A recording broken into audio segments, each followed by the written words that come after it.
So Brian, what if you're a really small patient, maybe a tiny woman, and you're working with a big football player or something like that, where you've got a mismatch with sizing? How do you deal with that then? You would never teach a technique that everyone could not use.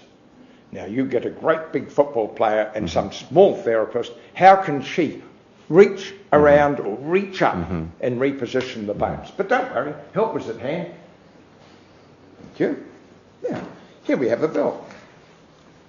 The belt is placed around my thighs, upper thighs, and it should be comfortable. When I lean back, I'm now going to apply a dorsal glide. So it's just the same glide that you did with your hands, Exactly, but now you're using the belt. The direction is slightly down. It's at 30 degrees. Here we are, just apply it. There's the fixation. 30 degrees. You've got a spare hand. Just sort of just leave it there, just to, help the belt behave. And I just pull back. Can you feel that coming back? Yes. Goody. Now, while I'm doing that, could you please lift your arm up sideways? And as he comes up, you'll notice my body moves and down. And then externally. And up again. Oh, that's fine. Whatever movement's painful, you're going to see if the pain's disappeared when you put the belt. And you're moving with him as he goes. You've got to move. And if you don't move, it blocks him. Yes, it just will not function. Now, if this takes the pain away, how are you going to get a long-lasting effect? I think that if you can work the shoulder, use muscles of the shoulder, and make the shoulder function with some activity while the bones are correctly positioned, you bring the memory back to the joint. So that when it's done something for a while, it stays in position. So we could add a little weight here to fire that rotator. Yes, now, as we're going to do it, just watch what I'm going to do with him. There is the repositioning. You could add some weight, and he goes up. You can do this for me. Yeah. Yes, be useful. Up he goes. Dumbbells in the clinic are handy. Now, watch my hips. I have to move with him to keep that repositioning. So that early dance career really is paying off for you, Brian. I have many talents. Looks good. A little dumbbell in his hand might work nicely. Yes. Well, can I just make one point? You may give him a weight to hold and say, just go forward. But he must not overreach. Because if when he's using this technique he overreaches, this is counterproductive. He is now taking his humeral head forward in the glenoid fossa. This I do not want to occur. He will just go short of overreaching. So really this technique is a combination of things that's going on. Not only are we repositioning that joint, we're also firing the rotator cuff perhaps in a more advantageous position. Yep. We're retraining the whole glenohumeral... It's even simpler than that. You're just making the shoulder function. While it's in the right position, it gets used to being in the right position and it stays there. And it does. We will have people that have shoulders that haven't moved in full flexion. After doing a few of these, it's working. People say, why does it stay there? I say, well, why shouldn't it? Why did it stay in the bad position? That's more of a problem to solve, not why would it want to come back and stay in the correct position. One of the other things that we've also seen with this technique, with the new folks trying this technique, is care with the belt.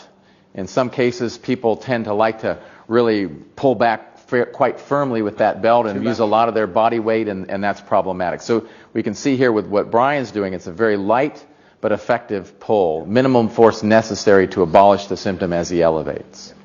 And remember, it never hurts. Any pain at all, you're not using this technique. Sometimes people say, oh, that feels better. No, I don't want you to say it feels better. I want you to say, I have no pain. And that's important. Excellent. But it's changed the treatment of shoulders for me. It really, it's just an incredible thing to do, to reposition joints anywhere. Reposition the surfaces and see what happens. It's an assessment. Brian, I wanted to ensure, listening to you and Brian Folk talk about this technique, I want to make sure the viewers understand some of the treatment principles, guidelines, how many repetitions you might do. What are you going to do in terms of, let's say you have a patient come in and they're a post-op patient and they're out a couple weeks. would you still maybe treat a post-op shoulder scope with these techniques? Yes, you can, because you've got this guideline. Whatever you're doing is producing no pain. So that's the first thing. So if it's a post-op shoulder, if it's a traumatized shoulder, it doesn't matter what the history is, try the technique as part of your assessment. Make sure you've communicated with the patient and the patient understands that they will feel no discomfort with the technique. And if they do, they're to tell you immediately. Yeah. Is it fair to think that there are contraindications to these techniques, but more often there are precautions that we would want to make? Precautions, that's a good word. I'm fairly bold. Right. I would try them because I know if I'm not hurting anybody. Right. It's the pain-free. It's the pain-free. Don't ever neglect that necessity of pain-free. Right. So how many repetitions are we going to do with a patient? Let's say they're not irritable and it's not the post-op patient that you worry about stirring up. How many techniques? An extremity joint, the shoulder, you can do 3 sets of 10. Yeah. All right. Now, you get somebody with a painful arc and they come down, that's a painful arc.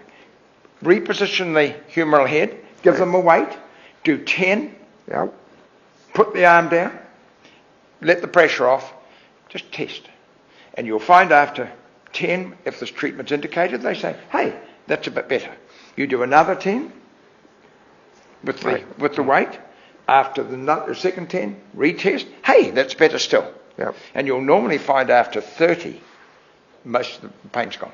Right. The painful arc has gone. And you talked about long lasting. So the gentleman comes in, you treat them on a Monday, and now they come back on a Wednesday, long lasting. What sort of, you expect them to carry over, right? Yes. Some other improvement? Do you have a general rule of thumb that you would say you would like to see them have how much improvement, or what's happened with that?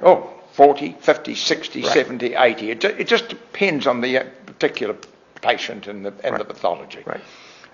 So at least something like 50 or 60% maintaining the range that you increased. Yes. Right. There are exceptions where if you've got a bad neck and you've done something and they're heaps better and they come in 2 days later and they're just as bad again and you find that they sleep on their tummies. Right. That's a traumatic position to sleep in if you've got any neck pathology. So unless they stop sleeping prone. Right.